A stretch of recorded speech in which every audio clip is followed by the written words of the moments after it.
Le Chicago Blues va arriver, mais je ne peux pas faire autrement que de vous dire un mot. C'est évident.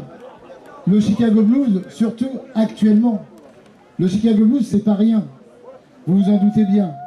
Nous connaissons tous, ici, une grande partie, je reconnais pas mal des gens qui nous suivent au sonographe, le festival Chicago Blues qui a 55 ans et qui se produit tous les automnes et qui aura lieu à nouveau l'automne prochain, c'est-à-dire au mois de novembre. Ils seront à nouveau en tournée sur toute l'Europe. Nous les aurons au sonographe le 28 novembre et nous les aurons aussi, moi j'aurai la chance de les avoir le 2 décembre et le 3 décembre au New Orleans, puisqu'il y a un petit monsieur qui va partager tout à l'heure la scène avec le Chicago Blues qui arrive de Londres et que nous allons produire le sonographe au New Orleans le 3 décembre, donc le lendemain du Chicago Blues. L'association de sonographes, comme vous le savez, travaille depuis très longtemps dans le cadre du blues. Et nous connaissons le Chicago Blues. Voyageons ensemble vers la chanson de Robert Johnson, appelée Sweet Home Chicago. Cela commence en 1936, à l'époque du blues de rue. Cela devient du Delta Blues. Cette chanson va voyager. Elle va voyager pendant très longtemps, elle va faire le tour du monde. Elle sort de la rue.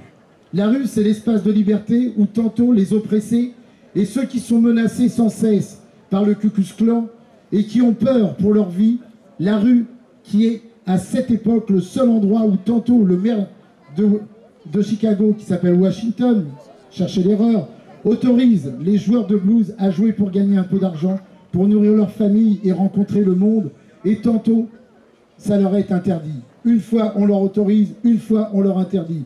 Comme des bêtes, ils n'ont pas le droit de jouer, ils n'ont pas le droit de s'exprimer, mais de temps en temps, ils ont le droit. Allez là-bas, il reste quelque chose. Et Chicago est la ville où justement ces oppressés, ceux qui étaient poursuivis, pourchassés et menacés constamment vers la mort, dirigés vers la mort, ils se sont dirigés vers Chicago. C'est comme ça qu'est le Chicago Blues. Parce que Chicago était une grande ville industrielle où là, ils se sentaient en sécurité et ils espéraient trouver un accueil meilleur. Cette chanson, Sweet Home Chicago, est reprise par plus de 50 interprètes et célèbre depuis 1936. Elle entre à la Maison Blanche avec B.B. King en 2012. Obama, encore président des États-Unis, chante Sweet Home Chicago avec B.B. King, Buddy Guy, Mick Jagger et Jeff Beck. Le blues est sorti de la rue et a le droit aux plus grands honneurs depuis de nombreuses années. Et maintenant, aux USA, quelqu'un voudrait remettre le blues dans la rue. Je ne citerai pas son nom. Le blues est une façon de vivre.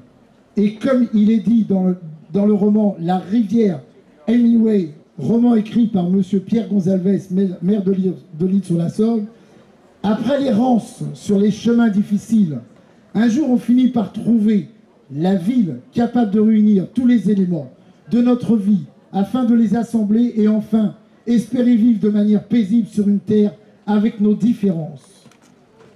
Bravo. Je souhaite vous dire, cher public, mesdames et messieurs, les artistes venus de Chicago, que le Chicago Blues ne retournera pas dans la rue.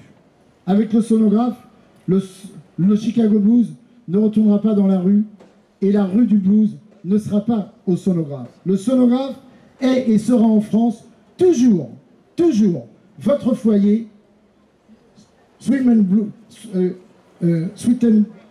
Chicago.